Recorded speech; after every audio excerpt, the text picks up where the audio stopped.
Back. Topic tonight is AHRD. If you want to chime in this conversation, dial 632-8255 or 632-TALK to Mr. Frank Roberto of AHRD, the director down there. Frank, let's talk about the dislocated worker program. The government of Guam is in the midst of this big financial hole. Right. The legislature still playing its games, as they have always done, and we don't know whether or not they're going to entertain the governor's bond, the big bond versus their small bond. There's a lawsuit naming the governor, Ms. Manglonia, as well as John Camacho. We know they're going to lose that because it's money that's owed to the people. We're going to be forced to pay for it. The government will be forced to pay for it. Just like the dump situation, you know, every federal receiver, they're going to be grabbing from all over the place to pay a court-ordered settlement. Governor Calvo is looking at non-productive workers, basically, in all GovGuam agencies, or I think there are a few exceptions.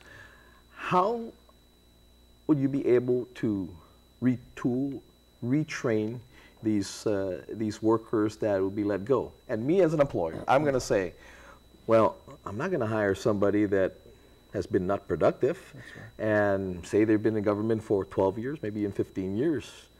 And I've been thinking, that person may be lazy, maybe that's why they let them go. How can you assure me as an employer that the person, the GovGuam employee that was let go because being not productive, that you will, after you guys are done, that you would give me a productive employee?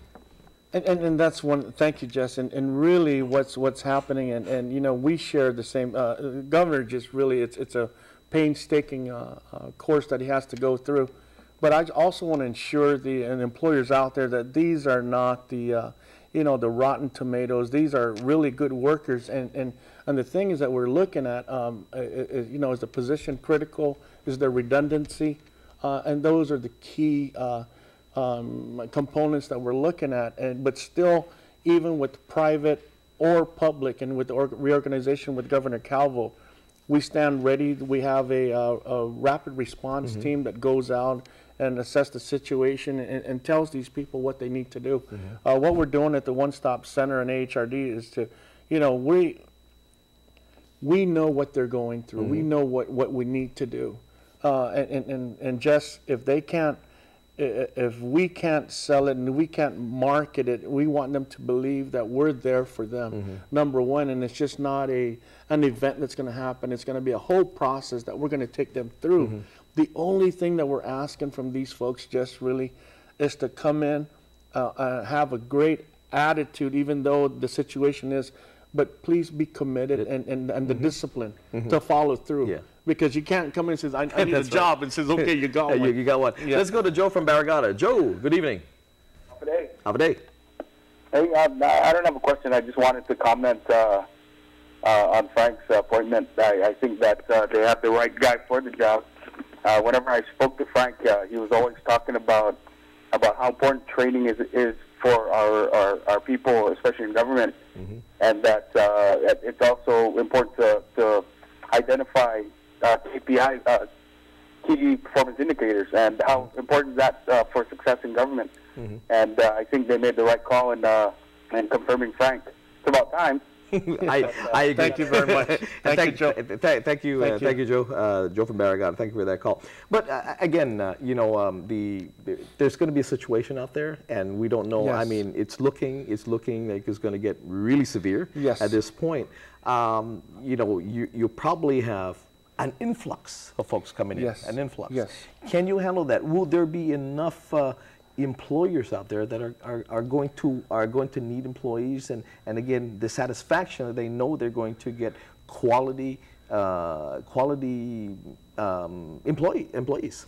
Yes, and you know, Jess, we have great partners out there, and also great partners in the public that will also be part of this whole reorg to assist these people coming in.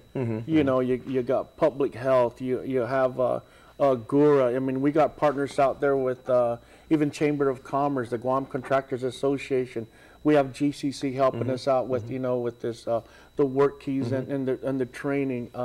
We also have the apprenticeship program that's going on. And these folks will step up to the plate because really what we're using is we're using federal dollars that a lot of our partners have also. So it's just not, you know, for one group that comes in. It's for everybody that can avail of that. There we go. Let's go to Pat from Delano. Pat, welcome. Hey, Oh, turn your TV down. There you go. Go ahead. okay, my question is, my grandson graduated in 2007. Okay. And when he went to AHRD, okay, and we applied, we kept applying. We never got no help. And then his counselor, or his, what you call those people, the ones that help Caseworkers. Caseworker, yeah.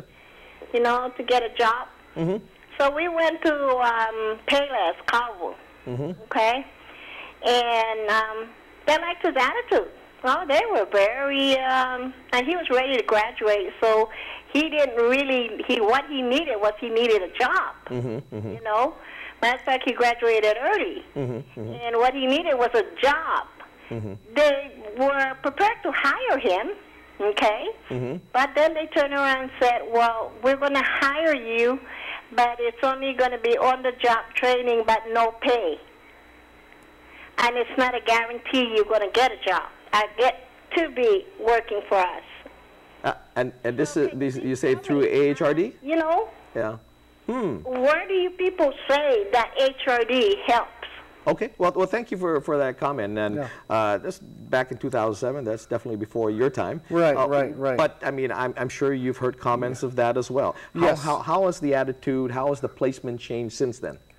Well, you know, and there's also other folks out there that have said the same sentiments, Jess, but the one thing that is we need to follow federal guidelines.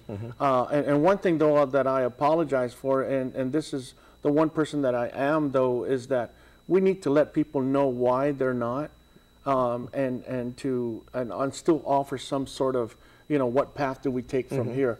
And, some kind of guidance anyway. Some kind of guidance, and it's just, you know, it's just not come in, I'm sorry you don't, and then you're out.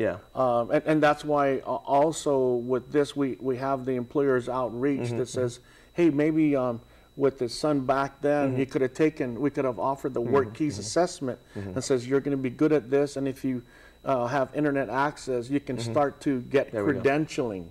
And then and once you do that and get either a bronze or a silver, you can actually present that to employers. And you know, I apologize. We'll be back with more with Frank Roberto, AHRD. Be right back.